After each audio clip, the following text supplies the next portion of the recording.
de deuil qui dure 7 jours hein, dans leur culture. Et lui qui était habitué, je parle de Yair Netanyahou, qui est basé depuis 2020, hein, depuis le Covid, il vit à Miami à 5 000 $ par mois dans un condominium. Lui qui tweet comme un malade, je ne sais pas combien de tweets par jour, ben pendant 7 jours, il n'a rien tweeté.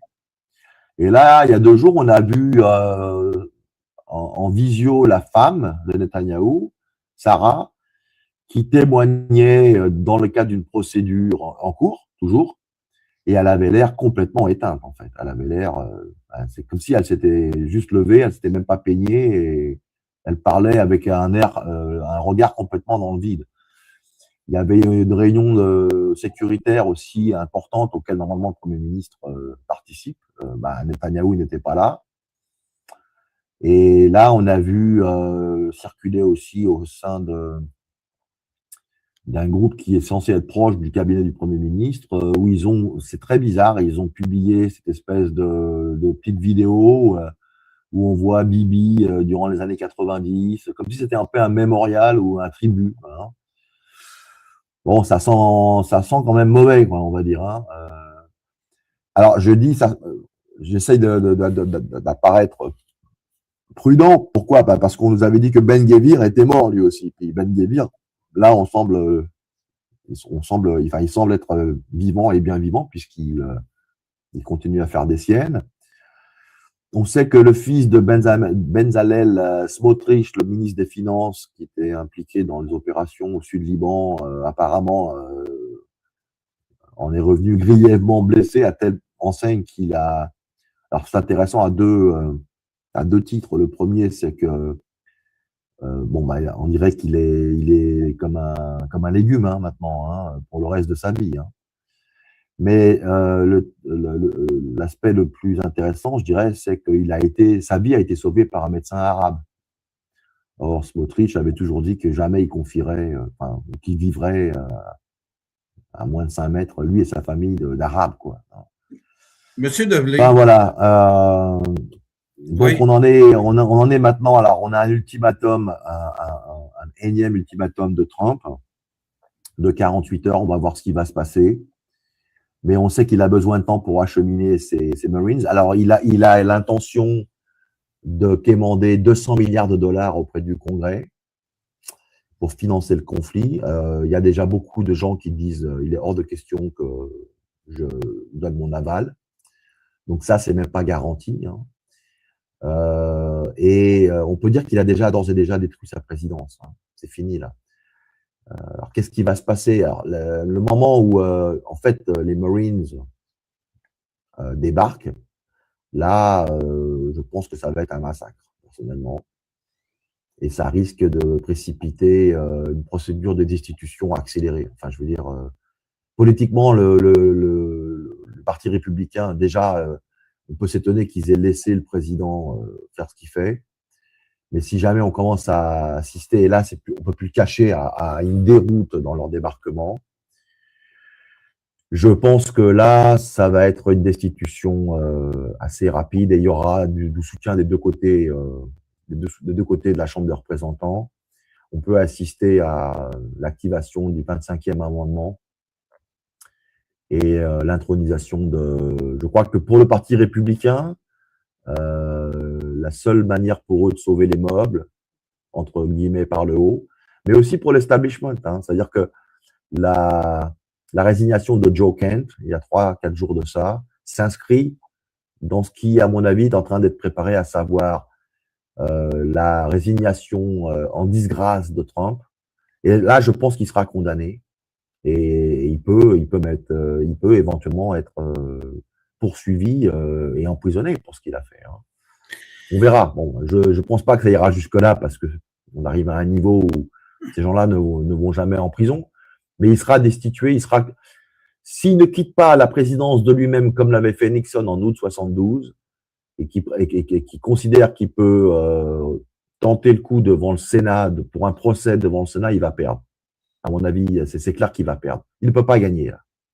C'est une catastrophe pour le pays. Il faut absolument mettre un terme à ce conflit. Là, sinon, c'est toute l'économie. Il est en train d'embarquer en fait tout le monde avec lui.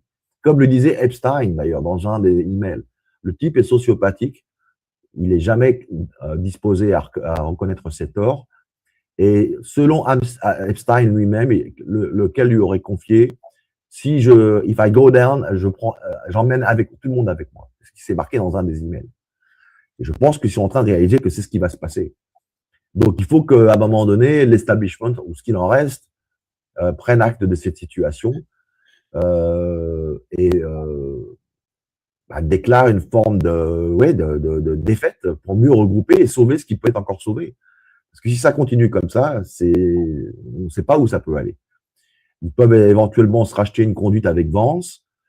Ils peuvent le convaincre, Monsieur le Président, pour l'avenir du pays, il faut que vous résigniez, enfin, il faut que vous quittiez la Maison Blanche. Mais est-ce que Trump va le faire? Ça reste parce que les néoconservateurs et les messianistes, en fait, le tiennent là en ce moment. Oui. Donc là, on parle des réalistes, conservateurs réactionnaires, mais des réalistes qui veulent au moins préserver ce qui peut l'être pour pouvoir continuer leur opération de déprédation à l'avenir dans d'autres zones, se refaire une santé, si je puis dire. Mais pour ce faire, il faut absolument mettre fin à l'hémorragie dans le Golfe Persique et c'est pas eux qui sont aux commandes. Donc voilà. Et on n'a encore rien vu parce que voilà, je pense que le pire est encore à venir. Le pire est encore à venir.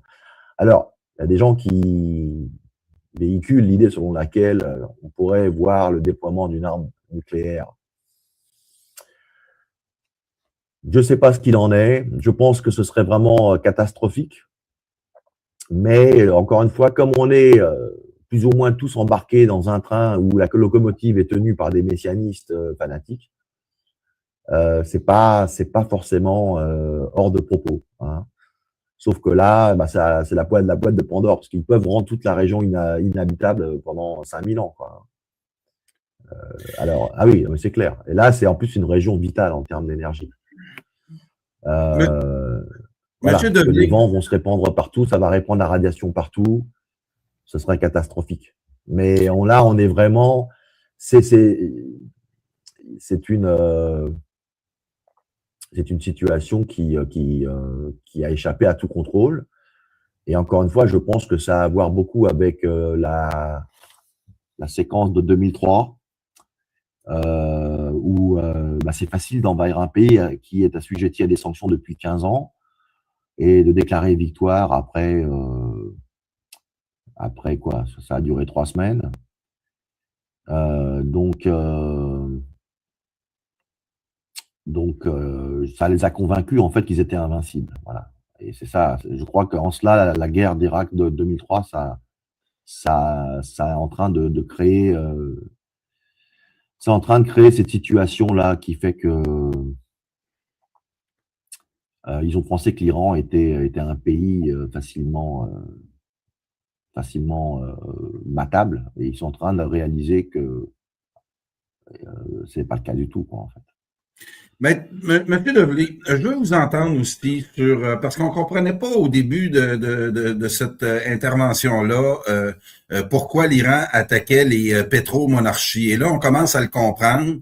Et il n'y a pas juste un clivage entre la base de Trump aux États-Unis, les MAGA qui sont divisés aujourd'hui. Il y a aussi une bonne partie de la gauche américaine qui sont d'accord que ce conflit-là répond aux intérêts d'Israël et non pas ceux des États-Unis.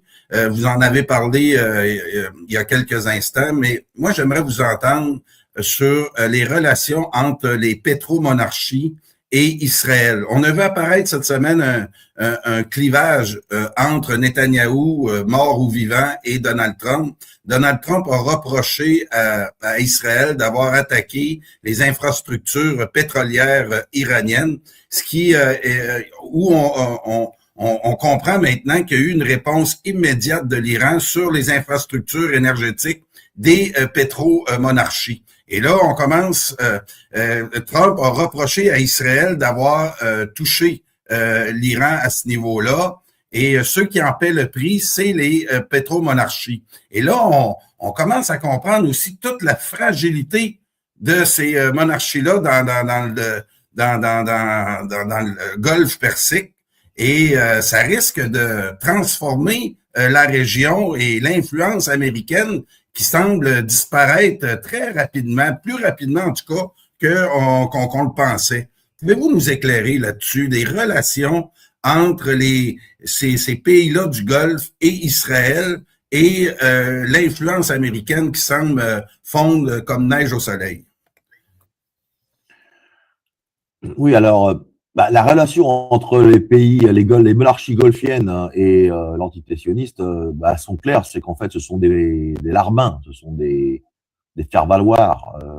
D'ailleurs, on le voit lorsqu'il s'agit de comparer la livraison des F-35, par exemple. Les Émirats ont acheté des F-35 aux États-Unis, mais c'est pas les mêmes que ceux que les États-Unis fournissent à Israël. Du tout. C'est-à-dire que les États-Unis peuvent du jour au lendemain appuyer sur un bouton et empêcher le F-35 de marcher, version émirati, par exemple. Donc ça, c'est déjà un premier marqueur. Le deuxième, c'est qu'il faut comprendre que ces monarchies golfiennes, ils ne sont pas des vrais États, ce sont des espèces d'entités créées de toutes pièces, des États artificiels. 90% des gens qui vivent dans ces Émirats, dans ces micro-États, sont des étrangers qui, pour beaucoup d'entre eux, essayent d'échapper au fisc de leur pays respectif. Et donc, ce sont des espèces de figures en carton-pâte. Mais comme ils brassent beaucoup d'argent, c'est aussi des opérations, des plateformes de blanchiment d'argent diverses et variées. Et ce sont aussi des distributeurs automatiques pour les États-Unis, parce que qu'est-ce que font ces monarchies essentiellement? Elles font deux choses. Soit sous couvert d'obtenir une sécurité militaire face à l'ogre iranien, ils laissent les États-Unis installer des bases sur leur territoire et en échange, pour payer, ils rachètent par milliards, si ce n'est des trilliards de dollars, les bons du Trésor américain, ce qui permet de maintenir à flot l'escroquerie du dollar. Or là, ce à quoi on s'est aperçu, c'est qu'en frappant les installations gazières de l'Iran, Israël a entraîné une réponse de l'Iran qui a vu toutes les bases américaines bombardées. Ça, c'était en tout début du conflit, réduites à néant, et aussi certains locaux dans les tours d'argent, les tours modernes, ultra modernes au sein des Émirats, parce qu'on savait où il y a des hôtels d'ailleurs, parce que les soldats américains ont été évacués de ces bases, il a fallu les mettre quelque part. Donc ils les ont bougés, ils les ont mis dans les hôtels genre le Atlantis ou ces hôtels 5 étoiles. Les Iraniens ont un renseignement satellitaire extrêmement bien développé apparemment. Je pense que la Chine y est pour beaucoup. Et ils peuvent identifier en temps réel où se trouve leur cible. Et donc, ils ont bombardé ce qui semblait être complètement intouchable il y a encore quelques semaines. Et résultat des courses, c'est-à-dire qu'en fait, on a un concept de micro-État où tout le monde peut faire son business, il n'y a pas de régulation, il n'y a pas d'état de droit, c'est vraiment l'argent qui parle. Et tout d'un coup, mais ça repose sur la confiance, ça repose sur cette illusion de sécurité. Or, cette illusion vient d'être réduite en poussière. Donc, il y aura jamais plus, ce sera plus jamais la même chose. Là, aujourd'hui, à l'heure où je vous parle, les seules personnes, grosso modo, qui restent sur place sont les esclaves qu'on ne voit jamais, qui sont relégués tous les soirs à la fin de la journée dans des shanty towns où ils vivent à 5 ou 6 entassés dans des préfabriqués avant de retourner bosser comme des esclaves le lendemain par des chaleurs de 50 degrés à l'ombre. Voilà, c'est tout ce qui reste là-bas. Tout le monde qui a pu le faire s'est enfui. Les plus riches allant jusqu'à payer des fortunes pour quitter les Émirats par voie terrestre jusqu'à des pays voisins où ils peuvent trouver un aéroport privé. Et voilà. Mais donc voilà. Et maintenant, donc vous avez ces potentats golfiens qui ils ont des bacon on their face, comme on dit. Ils ont l'air ridicules. Ils sont humiliés et ils s'aperçoivent que en fait, on les a pris pour des idiots, on les a pris pour des distributeurs pendant des décennies, littéralement. Et récemment, d'ailleurs, les Émirats, le Koweït, le Bahreïn et l'Arabie Saoudite, je crois, je suis pas sûr que ce soit l'Arabie Saoudite le 4e pays, mais 4 de ces pays les plus influents se sont coordonnés pour commencer à passer en revue en fait tous les accords qu'ils ont avec les États-Unis, pas juste les accords de défense, mais aussi tous les investissements. Et là, c'est le début de la fin, parce que si vous pouvez pas compter sur, enfin pour les États-Unis, je parle, hein, sur l'argent du pétrole, l'argent des Émirats pour acheter des bons du Trésor, bah là, je ne vois pas qui va l'acheter. Hein. Bon, il reste le Japon, certes, mais c'est quand même l'Arabie Saoudite, les pays du Golfe qui servent de porte-monnaie quoi, hein, pour les opérations américaines à l'échelle globale. Donc là, il y aura un avant et un après. Et ils ont finalement réalisé qu'on leur a vendu c'est un marchand de sable, on leur a vendu du rêve. Et quand 2 salves de missiles, l'Iran a anéanti toutes ces illusions qui sont encore voilà, ce sont devenues des ruines fumantes. Oui, puis on a bien compris qu'à chaque fois qu'Israël prend des initiatives, c'est les pétromonarchies qui en paient souvent le prix, là. Et c'est pour ça que Trump a reproché à Netanyahou d'avoir touché les infrastructures pétrolières. Mais là, je comprends mal, c'est un peu contradictoire que Trump menace de toucher l'infrastructure électrique de l'Iran si il n'ouvre pas le détroit d'Ormuz. Ça ramène les gens et aux États-Unis aussi à voir que cette guerre-là n'est pas américaine, mais bien israélienne, sioniste. Oui, mais bah, c'est le marché faustien que Trump a fait. Après, je ne sais pas comment ils le tiennent, avec quoi ils le tiennent, mais toujours est-il qu'il s'est encore imaginé lui-même qu'il avait la main sur le processus. Et on a vu que quand il était nécessaire de le faire, les Israéliens jouent la surenchère au détriment des intérêts américains, justement. Parce que l'idée, c'est d'embourber les États-Unis dans cette guerre, que ça devienne une guerre existentielle pour eux aussi. Donc, juste au moment où il semblerait qu'il y a peut-être moyen de s'entendre, de calmer les tensions, les Israéliens créent une situation où la situation devient ingérable. C'est plus possible de revenir en arrière sur la base de discussion qui existait il y a encore 2 jours. Et c'est fait exprès, tout ça. Exact. Donc Trump, il peut sembler avoir l'air de se plaindre, mais ça ne changera rien du tout. Parce qu'il est tenu. Il est tenu et les Américains sont aspirés dans ce conflit. Exactement. Et par extension, peut-être aussi les Européens, bien que certains d'entre eux commencent maintenant à comprendre que ça sent le roussi, quoi. Les Espagnols, les Italiens, les Allemands, les Anglais se contorsionnent de sémantique. On entend les Anglais dire oui, on va adopter une posture, un soutien défensif. Je ne sais pas ce que ça veut dire, un soutien défensif. Et bon, personne ne veut y aller parce que ça sent la merde, quoi. Exactement. Et ouais. Monsieur Develay, je sais que vous devez le quitter, là, vous avez d'autres choses à faire aujourd'hui, là, importantes, mais je veux vous entendre pour terminer de l'annonce du Kéké Rose d'un porte-avions français. C'est Erwan Castel qui me disait que la guerre a changé beaucoup depuis ce qui se passe en Ukraine et les drones. Erwan Castel me parlait d'une dronocratie, ni plus ni moins, là, sur les champs de bataille, et qu'on devait repenser toute la structure militaire des puissances aujourd'hui et des missiles hypersoniques, qui fait que tout ce qui flotte sur l'eau devient très fragile. Et on l'a vu là avec les porte-avions américains. J'aimerais qu'on termine l'émission sur cette initiative-là française d'un nouveau porte-avions. On est vraiment décalé, on n'est vraiment pas dans le réel du côté français et européen. Peut-être quelques commentaires sur comment réagissent l'OTAN et les Européens face à cette crise-là qui risque de les affecter, pas qui risque, qui les affecte directement.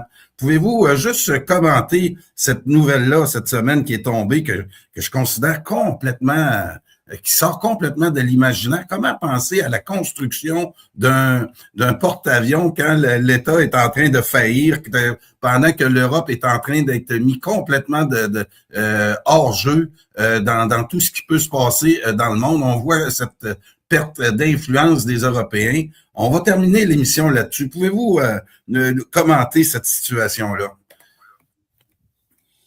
Bah, écoutez, je suis pas expert militaire, mais de toute évidence, on le voit déjà avec les porte-avions américains qui sont devenus obsolètes. Aujourd'hui, ce sont des cibles mouvantes, hein, des cibles flottantes en l'occurrence, pour les missiles hypervéloces, ou même avant ça, comme je l'ai évoqué en début d'émission, avec les hors-bords équipés de lance-missiles qui peuvent se faufiler. En fait, c'est la même situation qu'on a vue en 1588 entre l'armada espagnole, qui était lourde et très difficile de manœuvre, et l'armée des Sea Lions de Sir Francis Drake. C'est ça qui a changé, qui a mis fin au siècle d'or espagnol et qui a lancé la Grande-Bretagne, à l'époque l'Angleterre, sous Élisabeth la Première.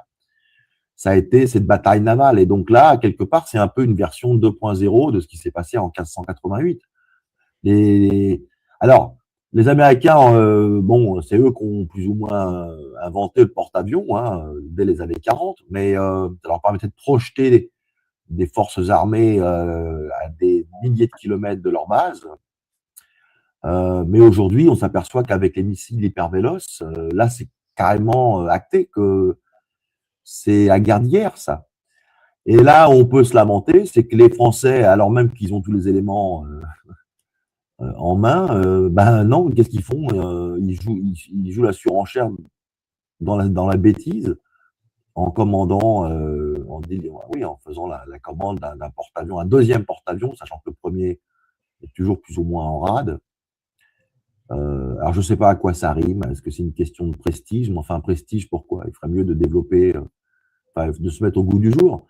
Mais je pense qu'on a les théoriciens militaires parce que la France est quand même le troisième marchand d'armes au monde, donc forcément la camelote française est de qualité.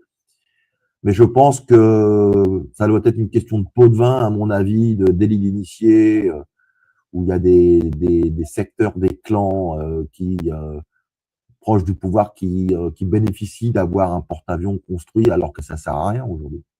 Ça sert absolument à rien. Ouais. Monsieur Develay, merci beaucoup. Vous devez nous quitter. Un gros merci. Puis je tiens à dire aux auditeurs qu'on avait l'habitude de se rencontrer tous les vendredis matins. Et là, ça risque d'être plutôt les samedis matins ou dimanche matin qu'on va se rencontrer maintenant une fois par semaine. Encore une fois, merci pour toute votre implication à Broche TV et à renseigner les Québécois, les Français et les francophones de partout dans le monde. Votre présence ici est très appréciée. Merci à vous. À très bientôt. À très bientôt. C'était Arnaud Develay en direct de Moscou qui est venu encore une fois nous parler d'actualité internationale. Aujourd'hui, à Broche TV, à 8h15, c'est-à-dire d'environ 15 minutes, j'aurai Bernard Massy, les dernières nouvelles covidiennes, beaucoup de choses à nous dire. Chercheur à la retraite qui s'implique beaucoup dans la réinformation au Québec et que les Français découvrent tranquillement. Monsieur Massy va venir nous parler de liberté sanitaire. Il va passer en revue toutes les mesures qu'on a vécues pendant la COVID et on va réfléchir sur la liberté d'expression qui a été mise à mal pendant et encore aujourd'hui. Puis on doit le prévoir aussi là avec ce qui se passe à travers le monde en ce moment, la censure. J'invite les gens à s'abonner à Rumble. Je vous le dis, j'ai déjà 2 strikes sur YouTube. Je risque de disparaître d'une journée à l'autre. Alors, ceux qui veulent continuer à nous suivre avec mes excellents collaborateurs, je vous invite à vous inscrire sur Rumble. Il y a Facebook qui semble vouloir tenir bon aussi, mais prenez pas de chance sur Rumble, Broche TV. C'est facile de nous trouver. Et aujourd'hui, c'est ça, Bernard Massy à 8h15 heure du Québec, 13h15 heure de France. Je vais avoir aussi heure de France Yves Bataille à 20h heure française, 15h heure du Québec. Et je vais sûrement avoir aussi Bertrand Scholler qui va venir nous parler, soit avant ou après. Je vais planifier ça avec Bertrand. Donc, suivez l'horaire sur YouTube ou Facebook ou Rumble. Ça va apparaître bientôt. Et on va avoir aussi au Québec, sur les heures du Québec tout à l'heure, Véronique Bohimy qui va venir nous parler de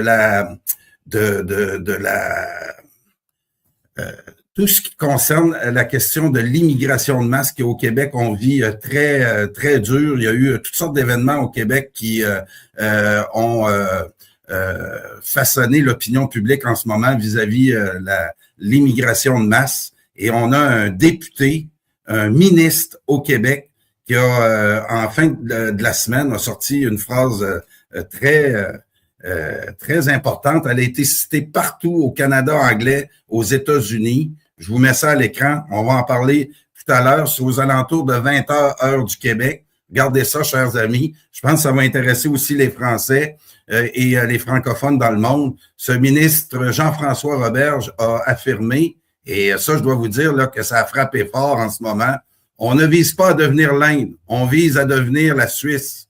On est mieux d'être 9 millions de Québécois que 15 millions de Québécois pauvres. Et ça a fait réagir beaucoup. Donc, on va en discuter ce soir, 20 heures, aux alentours de 20 heures, heure du Québec. Il va être tard pour les Européens qui nous écoutent, mais ça va être fort intéressant. Donc, merci beaucoup tout le monde. Puis on se reparle dans quelques minutes avec le chercheur à la retraite, membre de Réinfo Québec, Bernard Massy, sur les dernières nouvelles covidiennes. Merci beaucoup tout le monde et à tantôt.